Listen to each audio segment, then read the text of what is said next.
Olá, meus amigos, que Deus abençoe todos, que a palavra dele venha ao encontro da necessidade maior da sua vida. A maior necessidade da vida do ser humano é a própria vida. Mas eu não estou falando da vida deste mundo, que é medíocre, mas da vida eterna. A maior necessidade do ser humano é a vida eterna. Eterna. E é sobre isso que eu queria falar com vocês.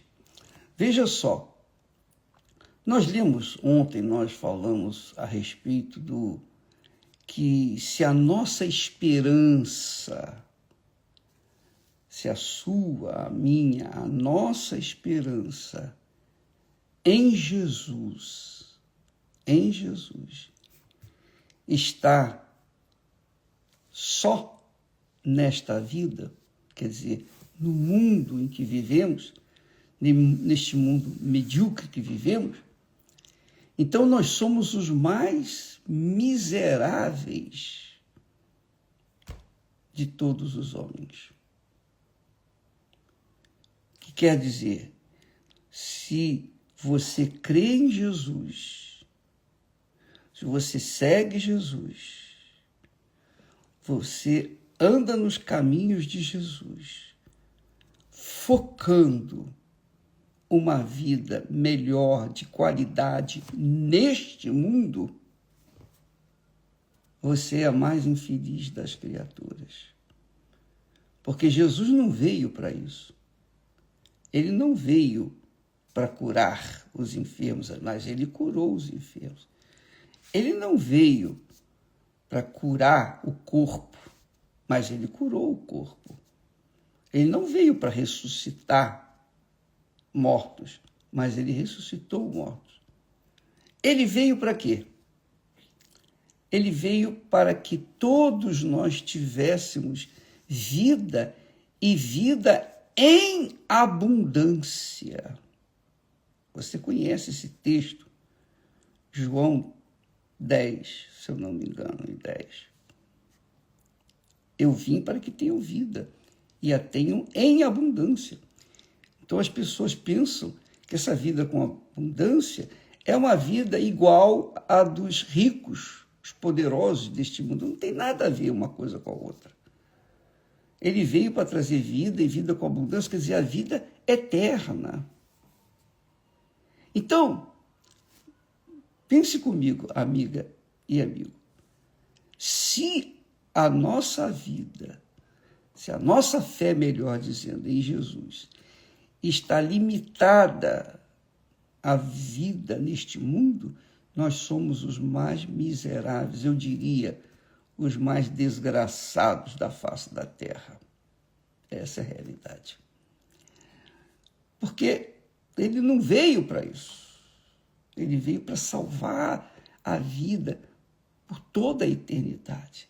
Ele veio para nos dar a vida eterna, vida abundante e eterna. Não míseros anos neste mundo, não. Veja só, preste atenção. Veja só. O apóstolo Pedro, orientado, dirigido pelo Espírito Santo, diz que Jesus nos veio para nos dar grandíssimas e preciosas promessas. Grandíssimas e preciosas promessas. Para quê? Poxa, então eu tenho direito à prosperidade, eu tenho direito a isso, eu tenho direito a uma vida arregalada, eu tenho direito a uma vida tipo de Salomão. Não foi para isso que Jesus veio. Jesus não nos deu grandiosas, grandíssimas e preciosas promessas para que, por meio dessas promessas, nós tenhamos uma vida regalada, invejável, abençoada neste mundo, não. Porque este mundo é do diabo. E quem ama este mundo, diz o texto sagrado, o amor do Pai não está nele. Então Deus não veio para realizar os nossos sonhos neste mundo. Primeiro, ele quer tirar-nos deste mundo para o mundo dele. É a primeira coisa. As promessas de Deus, as promessas, grandíssimas e preciosas promessas de Deus, são para que, por meio destas promessas, nós nos tornemos, isso é glorioso, nós nos tornemos participantes da natureza divina. Isso aí. Deus quer que você seja participante da natureza dele. Assim como o filho, qualquer criatura, é participante da natureza do seu pai e da sua mãe, não é?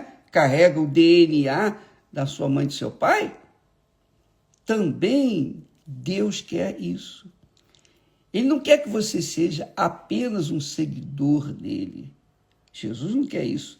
Ele quer que você seja filho dele, que tenha a origem dele, que tenha o DNA dele. Foi por isso que Jesus falou para Nicodemos: ô Nicodemos, quem nasce da carne é carne, tem a origem da carne. Quer dizer, quem nasce do homem, do ser humano, é carnal. Mas quem nasce do Espírito Santo é espírito. Quer dizer, tem a natureza espiritual, tem a natureza divina. Não tem a natureza nem dos anjos, mas de Deus. De Deus. Os anjos são criaturas de Deus. Mas os filhos de Deus são os nascidos da água e do Espírito Santo. São filhos de Deus. Não são mais criaturas de Deus. São filhos de Deus. Você entende isso? Veja só, eu vou aqui abrir a Bíblia em 1 Coríntios, capítulo 15, e versículo 45. Diz assim: assim está escrito, assim também está escrito, o primeiro homem, Adão, foi feito em alma vivente. Alma vivente. O último Adão, que é Jesus, referindo-se a Jesus, em espírito vivificante. Aí ele diz assim, no versículo 47, o primeiro homem da terra é terreno. O segundo homem, o Senhor Jesus, é do céu. Versículo 48. Qual o terreno, tais são também os terrestres. Quer dizer, quem nasce da carne, que Jesus já tinha falado, quem nasce da carne é carne. E continua sendo carne até a morte. Continua sendo carne até a morte. Salvo se arrepender, ser sepultado, batismo nas águas, e então nasce do Espírito Santo, que é Espírito. Então, qual o terreno são também os terrestres.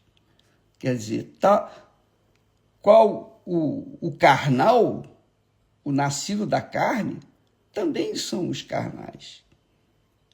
E qual o celestial, que é Jesus, também tais serão os celestiais. Quer dizer, os que nascem da carne são carnais, são carne.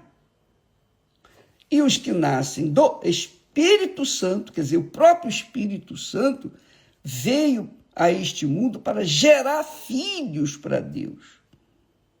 Ele, o Espírito Santo, quando vem sobre nós, ele faz-nos filhos de Deus. É por isso que muitas pessoas, nos seus testemunhos, dizem, o dia que eu tive meu encontro com Jesus, diz o dia que eu recebi o Espírito Santo. Na realidade, quando ela recebeu o Espírito Santo, ela nasceu, foi gerada do Espírito Santo. Então eu não pude conter as minhas lágrimas, minha alegria, a paz. É algo indizível, indescritível, é algo extraordinário. Eu chorava e ria, eu ria de chorar, eu chorava de tanto rir. Por quê? Porque nasceu um filho, uma filha de Deus. Que é o que acontece quando a criança nasce, ela nasce chorando. A criança nasce chorando, tem que chorar, se não chorar, tem problema. Ela nasce chorando. Mas chorando não é por causa de tristeza, não. Chorando porque ela quer comer, ela beber alguma coisa, ela quer colocar na boca o leite, ela quer se alimentar. Mas quando a criança nasce, ou a pessoa nasce do Espírito Santo, ela chora, ela ri, ela se alegra, feliz da vida. Por quê? Porque a natureza divina foi gerada nela. A natureza divina foi gerada nela. Entendeu, amiga e amigo? Por isso que ele diz assim, e assim como trouxemos a imagem do terreno, assim também traremos a imagem do celestial.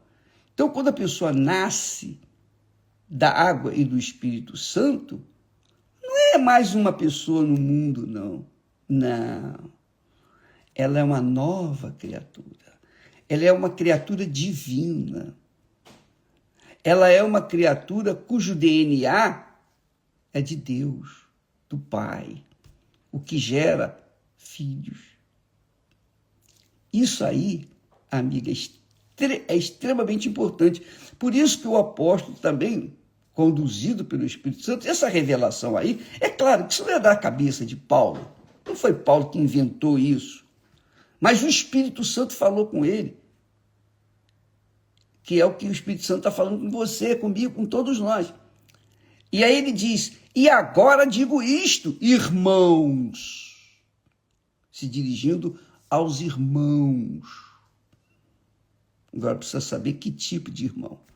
E agora digo isto, irmãos. Não está falando para qualquer um, só os irmãos. Que a carne e o sangue não podem herdar o reino de Deus. Quer dizer, quem é carne continua sendo carne e não pode entrar no reino de Deus, herdar o reino de Deus. Nem a corrupção, o pecado, herdar a incorrupção. Então, você está entendendo a extensão, a grandeza, a profundidade dessa revelação? Quando Jesus disse, Nicodemos, se você não nascer de novo, você não pode entrar no reino de Deus. Primeiro falou, se você não nascer de novo, você não pode ver o reino de Deus. Então tem muitos irmãos que não sequer veem o reino de Deus. E ele acrescentou mais, Nicodemos, se você não nascer da água e do Espírito Espírito Santo, você não pode entrar no reino de Deus. E Nicodemos era um homem extremamente religioso, sincero. Um homem sincero, religioso, sincero, não religioso fanático, não religioso hipócrita, não, ele era sincero. Mas não tinha nascido da água e do Espírito Santo. O que adiantava ele ser um príncipe, um mestre na religião dele? O que adiantava ele ser um cardeal, um papa, um bispo, um arcebispo? Não adiantava nada. É só pompa, só nome, mais nada. O que adiantava para ele era nascer de novo, nascer da água e do Espírito Santo. Para nascer da água, para nascer de novo, a pessoa tem que morrer. Primeiro ela tem que morrer para o mundo. Ela tem que abrir mão do mundo. Do mundo. O mundo envolve família, todo mundo. Tudo. O mundo envolve deixar em segundo plano família, dinheiro, posição, nome, reputação, tudo. Para então poder nascer da água e do Espírito Santo. Então, volto ao texto que nós lemos, que Deus revelou para Pedro. Para Pedro. Ele, Jesus, nos tem dado grandíssimas e preciosas promessas. Grandíssimas e preciosas promessas, palavras, para que, por meio destas promessas, destas palavras, fiqueis participantes da natureza divina. Não é participante das bênçãos, não. Deus cura, cura. Deus liberta, liberta. Mas as promessas de Deus, a finalidade das promessas de Deus, é para que você, minha amiga e meu amigo, venha participar da natureza de Deus, para que você venha ter o DNA de Deus, para que então você possa dizer: meu Pai, Pai nosso que estás nos céus. Se você não tem a natureza de Deus, você pode falar Pai nosso quantas vezes você quiser, mas não vai funcionar. Só quem nasce da água e do Espírito Santo tem o direito, o privilégio de falar Pai nosso que estás nos céus. Isso aí é extremamente importante para que você venha dirigir, dar um norte na sua vida. Porque são muitas as pessoas que pegam as promessas de Deus para realizar o quê? Elas venham realizar os seus sonhos neste mundo.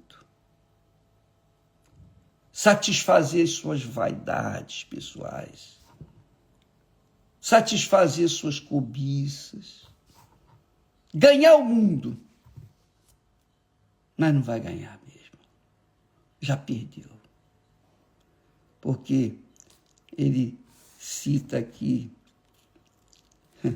muito legal isso, o apóstolo diz que, e agora digo isto, irmãos, que a carne e o sangue não podem herdar o reino de Deus. Não adianta a pessoa ser religiosa, caridosa, bondosa, uma pessoa justa. Não, ela tem que nascer de Deus. Eu creio que Nicodemos era uma pessoa justa, mas não tinha ainda condições. Ele tinha que nascer de novo. Nascer de novo. Nascer da água, nascer do Espírito Santo. É o que Jesus falou. E ainda disse mais para ele: olha, Nicodemos, você tem que nascer de novo. Importa que você nasça de novo. E a mesma coisa eu digo para você, minha amiga, meu amigo. Você é fiel dizimista, ofertante. Você é uma pessoa ativa na igreja, graças a Deus. Mas não se esqueça, se você não nascer da água e do Espírito Santo, você não entra no reino de Deus. Não pode entrar no reino de Deus. Porque carne e sangue não podem herdar o reino de Deus. Eu sei que quando a gente fala dessa forma, eu sei que muitas pessoas, crentes especialmente, aqueles crentes incrédulos, eles não concordam. Mas é o que está escrito aqui. E se eu estou interpretando de forma errada, pessoal, e pensando no meu mundinho, avalie, amigo e amigo, pese estas palavras. Quantas pessoas você tem visto que receberam bênçãos aos montes, mas estão perdidas por aí? Quantos pastores que, de repente, caem no pecado? É o caso desse rapaz que nós postamos aí ontem, que era um pastor e depois virou um avesso da vida. Graças a Deus que ele teve a chance de nascer de novo. Mas muita gente tem sido enganada, porque a cobiça dessa gente é a seguinte: não, eu quero conquistar.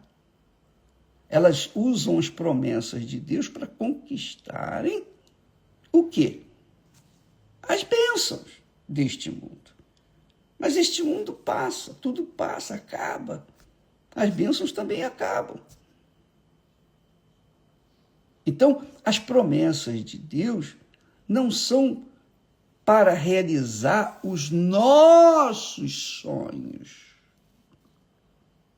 mas são para realizar os sonhos de Deus em nós. Sabia? A promessa de Deus, ou as promessas, as grandiosas promessas de Deus, as preciosas promessas de Deus, as grandíssimas promessas de Deus, são para que a vontade de Deus, os planos de Deus sejam realizados em você. As promessas é que a vontade dele seja feita na sua vida. Qual é a vontade de Deus para a sua vida? Que você seja participante da natureza dele. Se isso não acontecer, você pode ganhar o mundo inteiro, mas vai perder a sua alma. Não é a vontade de Deus isso. Entendeu? Você compreendeu? Eu vou deixar os textos aí, não sei se vai dar para colocar todos, mas eu vou deixá-los o máximo possível para que você venha meditar nestas palavras e chegar à sua conclusão. Deus nos deu as suas preciosas, grandíssimas promessas, não para que nós realizemos nossos sonhos aqui na terra, mas para que Ele, Deus, venha realizar o sonho dele em nossas vidas. Deus abençoe a todos e até amanhã em nome do Senhor Jesus Cristo. Amém.